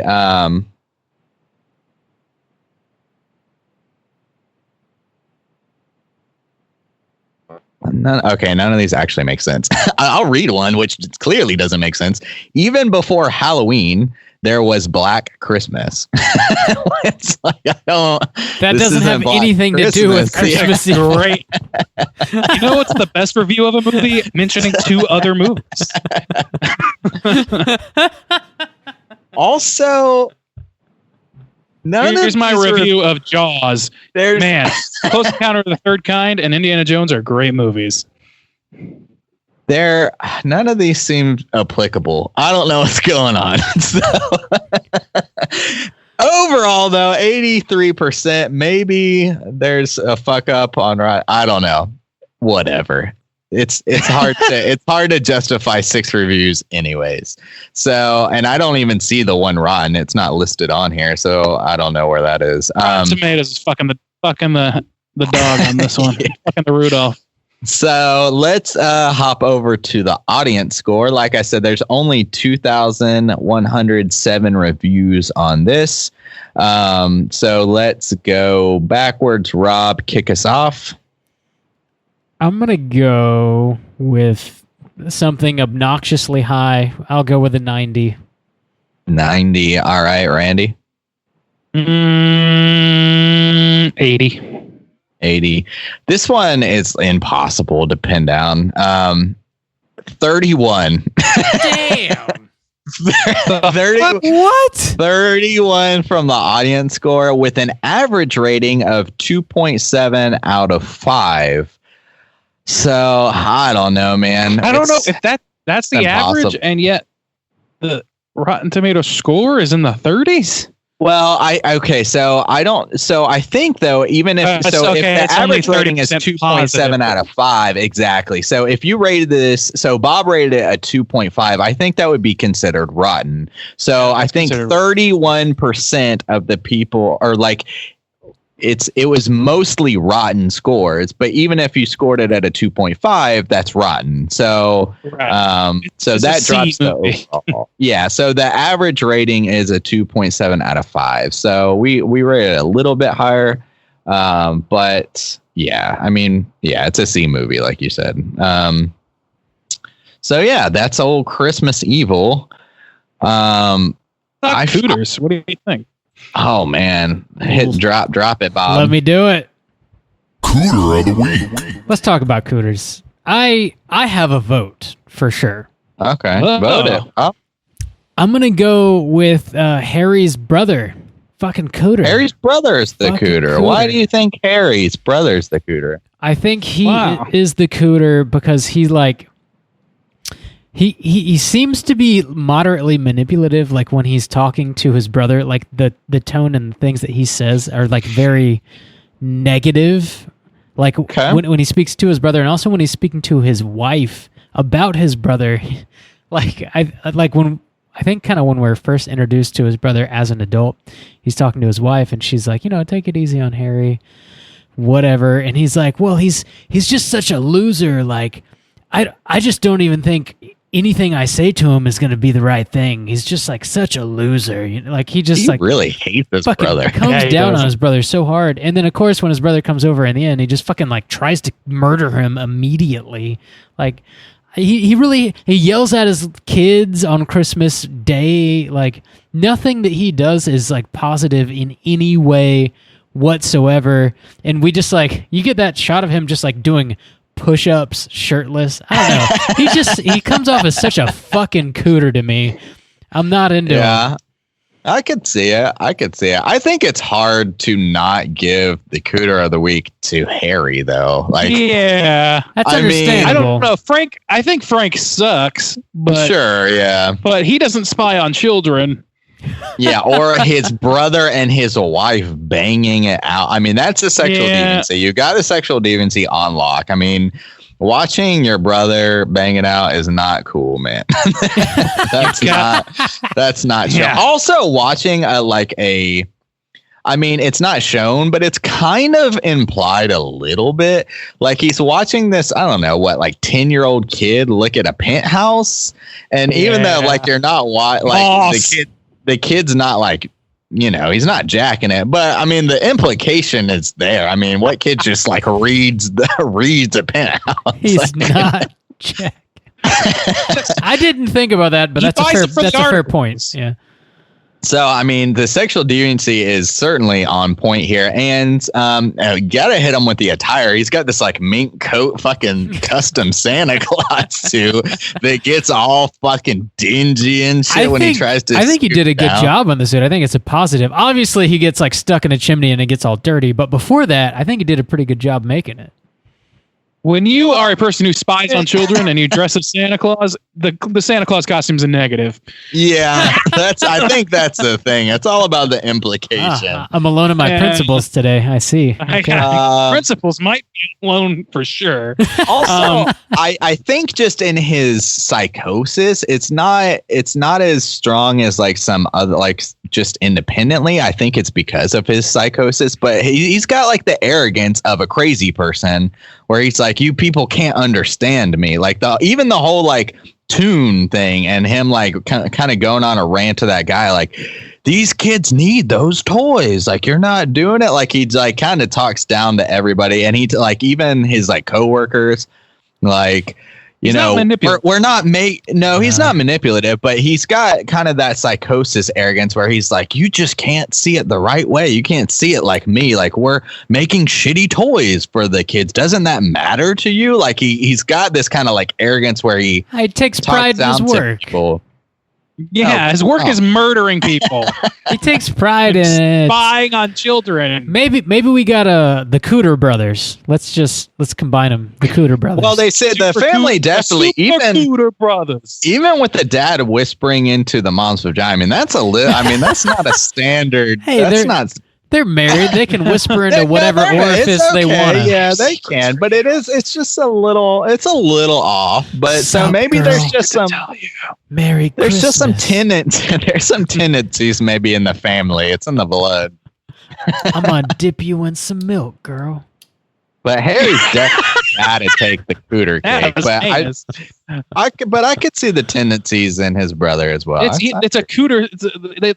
They all have the cooter gene. The whole family. Yep. It is hereditary. Only one of them is triggered. He has full blown cooterdom. It is hereditary. All right, let's go ahead and get into some trivia, Randy. It's totally time for trivia. Take it away, dog. So we got a little bit of trivia. Some of it is actually going to be a little enlightening in terms of like the ending and things like that.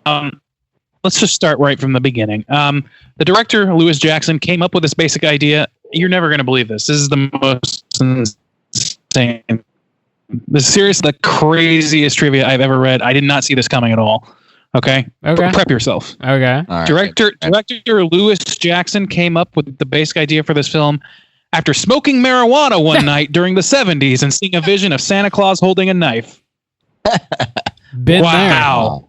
Truly inspired. Fucking like somebody is on the cutting edge of reality with the fucking mind altering substances. You crazy, man. Have you ever seen a crazy Santa Claus while smoking your ganj, Randy? You know, I don't smoke the kind of ganj that causes you to hallucinate, but you know, to each their own, I guess. You got to get Seems better like ganj. He had some shit that was laced to me, but I guess so.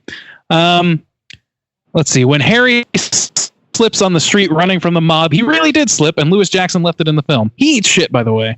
It's worth saying. When he's running, he was running pretty fast. I was like, he's probably going to slip, and he busts his ass. Yeah.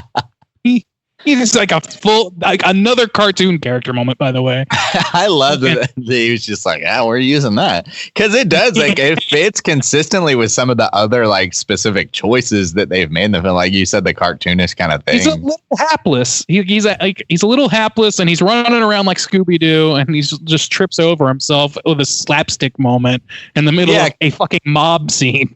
Because, I mean, it kind of goes to the whole case of, like, him even, like, trying to go down the chimney and then, like, realizing realizing like, oh, nope, I can't actually fit down this chimney. Like, it's just like so kind of funny in itself. And it's like running through the fucking icy streets and you just bust her ass. It's just like not thinking. Reality intervenes. Writer-director Lewis Jackson spent 10 years collecting all the Yuletide props seen in Harry's house. Moreover, it took Jackson 10 years to get this movie made. So he really wanted this fucking movie made. Damn. It was a project, it sounds like. Committed. Yeah, especially from getting inspired from just a vision of just us. getting stoned, yeah. That's some follow-through right there. What if you had like Santa, but like with a knife? Oh. Especially, okay, hang on. 10 years. This came out in 1980. So he was pushing to make this film before Texas Chainsaw Massacre came out, this dude was fucking committed, apparently, before any of that was like really pumping. Like, he was like trying to get this shit made. So good on that guy, I guess. Smoking that good.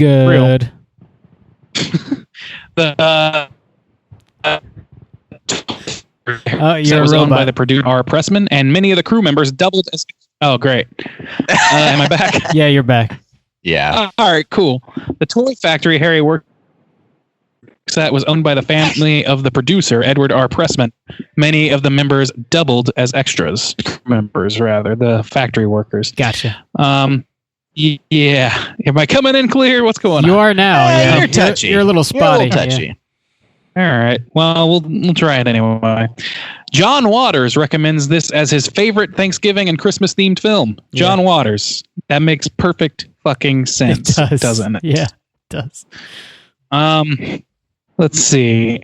Although the success of Halloween, it was the success of Halloween that ultimately allowed this film to be made. It was actually written earlier. Accordingly, Lewis Jackson does not consider this film to be a slasher film, but rather a film that has more in common with Frankenstein.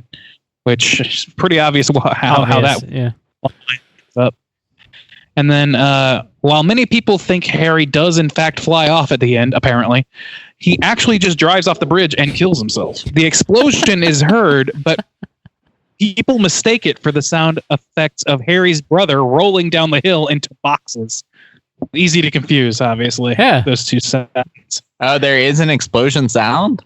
Yeah, I mean, I didn't notice it either, but apparently it happens when he's rolling down the hill, and people are confused about this. When did he roll down the hill? He got socked in the jaw, and I think when the car sped off or something. I don't know. Something happened. Oh, okay. I remember that. But yeah. Also, to answer a question from earlier, let me see here. The people that he kills outside of the church. Let's see, where is it? Well, anyway, I read here that it says they were just some. No, his boss or some like randoms who were just taunting him slightly. Am I back? You are now. This is working great. Yeah. The people that he killed outside. The people that he works with, they were at the church killing, but they weren't the ones killed. It was just people taunting him. So for whatever reason, strange. Which I think is that's a failing to me. Yeah. Also, like at least make it your boss or the marketing guy who's especially taunting. Since that seems like the reason you went to the church. I don't know how he knew he was going to be there. That's what I thought. Yeah, like that's the whole reason he was there. Revenge, you know. So did you guys know? And I feel like there's a really good reason you might know this. Christmas Evil is not this film's original title. Did you guys know that? The title card. The title card, man. Better watch out. It used to be called You Better Watch Out. It was also at one point called Terror in Toyland. I didn't even notice.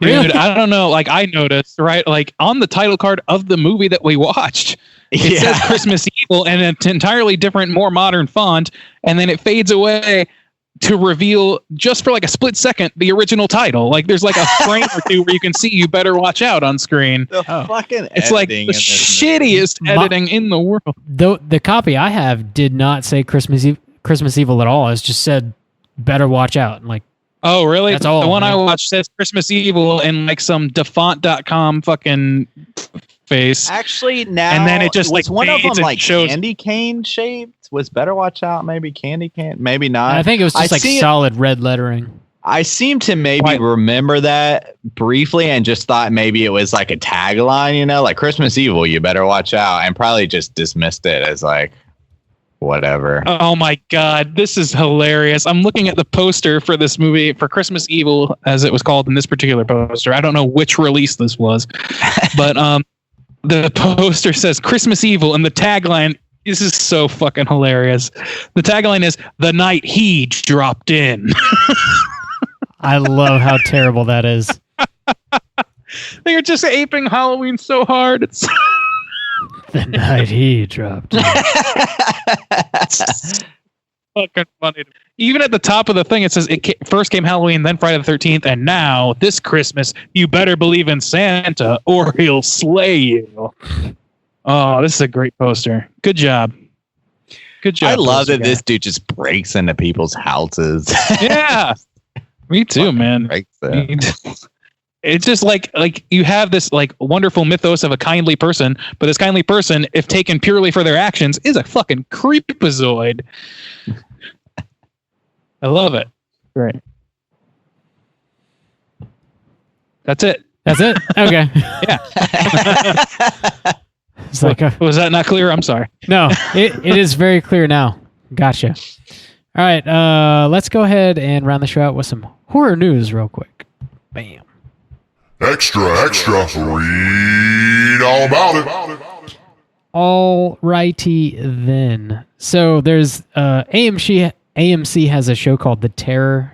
They had their first season out this year. I talked about it earlier.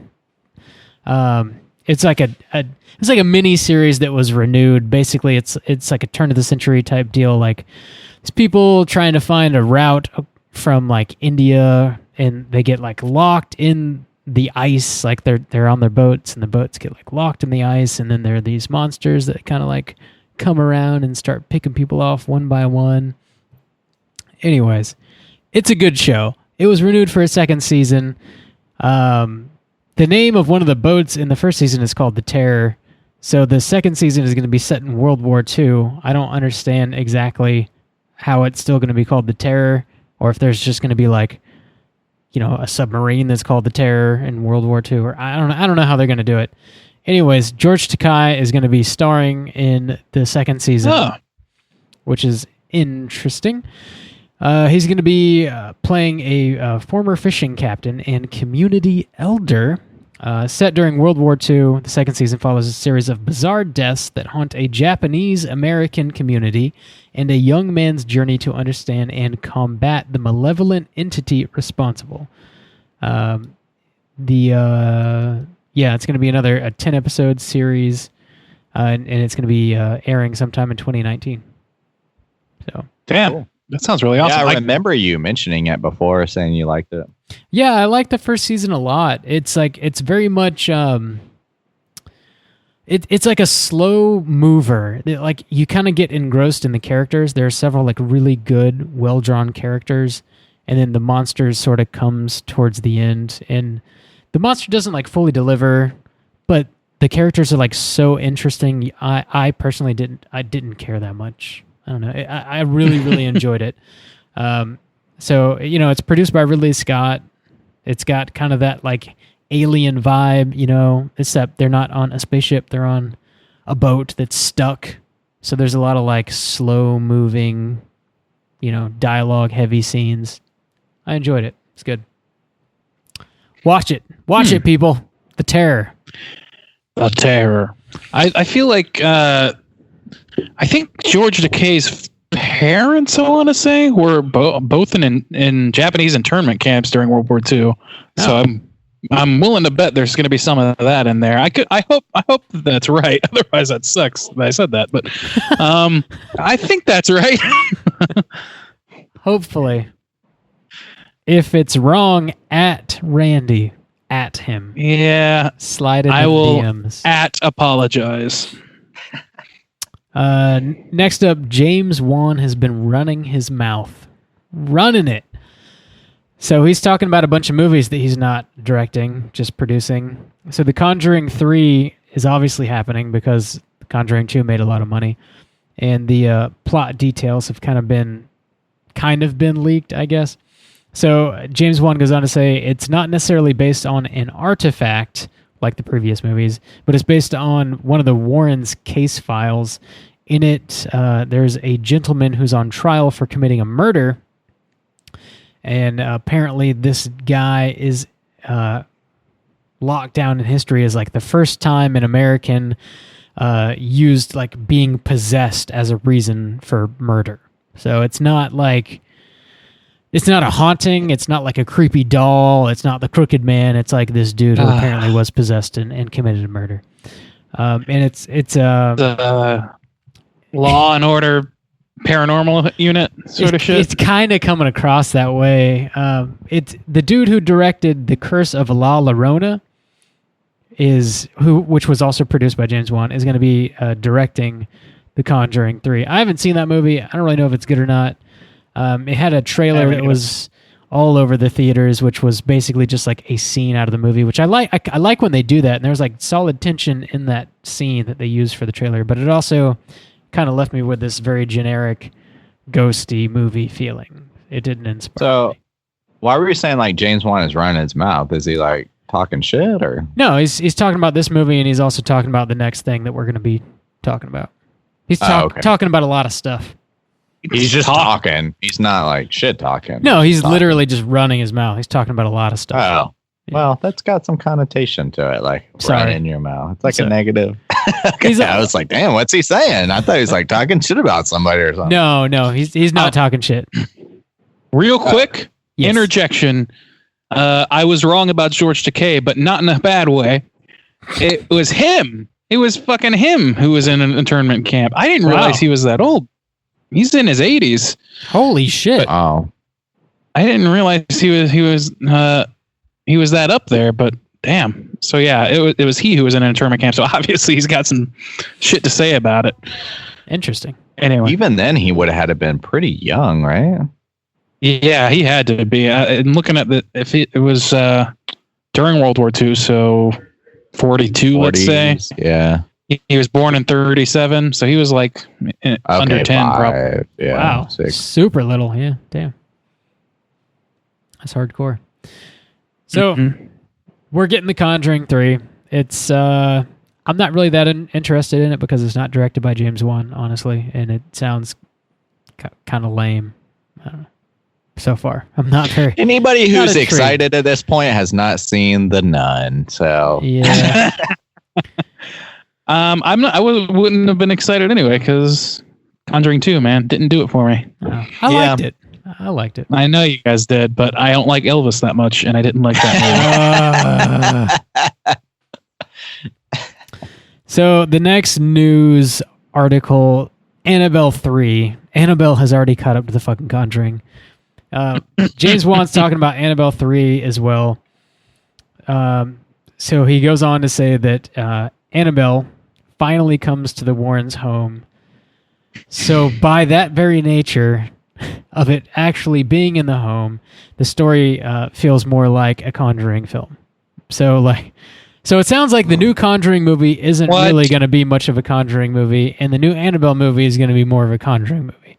So I don't know if the Warrens are going to be like all up in Annabelle 3 or not, or if it's just yeah, dude, it's in their home. Yes, Annabelle 3 is just going to be about it being in their home. Yeah, so Annabelle the doll is, I guess it's going to be like in their home, and then like while the doll is in there, I guess it's going to like awakens like the other artifacts and stuff in their creepy little room. Cool. Yeah, but just make that the Conjuring 3. Yeah, right. Yeah, sure, absolutely. Why, if you're going to do an offshoot, make the offshoot the thing that feels different from the other two movies in the series. The only thing I would say to defend that is like so far the Conjuring movie has been about like Warren case files, where it feels like Annabelle and Nun is just like fuck it, like what about anything they want to make up. So it's established that Annabelle comes from or lives in their house at some point. So why would it not be part of their case file to have that object come into their possession. Why is that not a case file for them? No, I know, but not if it awakens everything out. Like that sounds like it sounds like the Warrens probably actually researched a man who claimed that he was possessed when he murdered somebody. So that's like an actual like case file. But I mean, it doesn't sound like there's an actual case file of the Annabelle doll awakening every other artifact in their house. Is the only thing I would say to defend it. I don't know. Apparently this movie's already finished filming and it's going to be in theaters July 3rd, 2019. Sounds like we'll be covering it. I didn't read this, but I kind of had this in my mind already. I guess one calls this The Night at the Museum with Annabelle, which when I was like reading it, reading the description of it, that's exactly what I thought. I was like, it sounds like fucking Night at the Museum. Like all these like fucking dolls and statues come to life and shit. I don't know, man. I'm not really into either of these. I don't really think they need to exist. And The Nun kind of sucked some donkey dick, so that I don't know. I don't know. The idea of like all the different things coming awake leads to like maybe some creative, hopefully, ideas. But yeah. I'm more interested in the things. It's the other things in the room. I don't give a fucking shit about Annabelle, though. No, I don't. I don't need her to be involved. Just like I don't know. Just by saying like, yeah, there's a bunch of shit in this room, and they could all like play off each other. Like that idea is interesting, but I have little faith based on what I've been given recently. So I would much rather see like fucking Cabin in the Woods 2, where they like activate everything that's in the fucking basement area. Exactly, that's what I was all thinking those fuckers of. face them in the actual cabins. Like that's interesting. I don't need Annabelle to be up in that shit. Annabelle has had her fucking day. How many movies has she been in now? Fucking 5. The amount of movies. We've had a movie every single year for like the past 3 or 4 years. It's like this year was Nun. Yeah. The year before that was Annabelle Creation. The year before that was Conjuring 2. The year before that, I believe, was Annabelle. Like this is unnecessary. Yeah. Like so unnecessary. It's like they found this convenient side road. It's like this convenient like side stop or alternate way of making more and more money and bleeding a franchise to death, aside from the classic way of making like 12 Friday the 13th movies. You just call it something different and then make a trilogy of that something different and then call it a universe. Yeah. Boom. Now people aren't going to be fucking... The Crooked Man. Hang on. Coming up, we got a Crooked Man. We've got Conjuring 3 and Annabelle 3, at least that we know of, right? Anything else? Probably a Nun 2. And the Nun 2? Oh my God. The Nun 2, man. I'm done with this shit, man. That's pissing me off right now. I'm like getting fucking irrationally angry about this. No, it's kind of rational. There is no reason to have a Conjuring related movie every goddamn year. That like with this isn't fucking Marvel bullshit. Like there's no reason to have the next 5 years planned out to have a Conjuring movie every goddamn year. What the fuck is wrong with people? You know that it's like as soon as this batch is done, if they realize, if everybody is having the same revelation that we're having right now, or having the same feelings about it, it's still not going to end. They're just going to reboot this shit. They're going to have fucking Zac Efron as Earl Warren, and they're going to fucking make more goddamn money. It's going to happen. I feel like Zac Efron is like Randy's go-to for all like the shitty reboots he pitches. Is he? I don't think I bring him up ever. Really? I feel like that's a trend, but Plug I could be wrong. Miley Cyrus for Very Farming. I watched a Community episode circa like 2005 or something, and he reminded me he existed. And so I was like, oh shit. Well, that's it for the news. That's it. We got more shitty movies that we're probably going to be talking about in 2019. Hopefully they're great. Hopefully we're wrong and they're all great. That would be nice. We're praying for you. I praise God for you, brother. I praise God for you. That's going to do it for us here at Straight Chilling Headquarters. We're going to be back next week with our last episode of yet another glorious year. Next week, we're going to be covering our top 10 movies of 2018. So strap in, get ready. We're going to be covering the best and the worst of the year. I'm looking forward to it. Justin's going to be in town, alive and in person. Whoa. I'm loving it. It should be fun. It should be a good time. A good time. It should be, but it probably won't be. It'll probably be the worst fucking day of the year. Man, we've been hyping this episode for months now. Yeah. We've been talking since about Halloween dropped. We've been talking about it. I don't know. I always get a kick out of making a top 10 list. It's fun. I really like it. I like doing it. Top 10. You guys should hit us up with some of your top 10s. Let us know what you're thinking. Yeah. Maybe we can rattle some off on the top 10. Compare and contrast. Yeah, if you've got a list, send it our way for sure. Let us know. Yeah. Let us know what you're thinking. Guard it jealously, though. Don't discuss it with anyone until we get the chance to mine it for podcast gold. That's going to do it. We'll be back next week, like I said. Until then, you can rate, review, and subscribe to us on iTunes. You can follow us on Twitter at str8_chilling. We are on Instagram at straightchillingpodcast.com. You can send us an email through our website, straightchillingpodcast.com. I think that's it. If you want to hit us up on Slack, just let us know. I'll send you the link to do so. We talk about all kinds of fun shit week in and week out.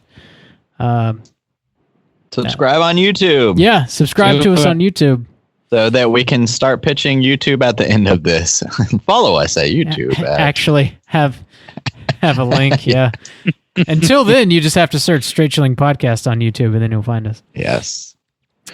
Yeah, that's it. That's all I got to shill. Have a Merry Christmas, Happy Hanukkah, Happy Kwanzaa, Happy Holidays, whatever you choose to celebrate or not celebrate.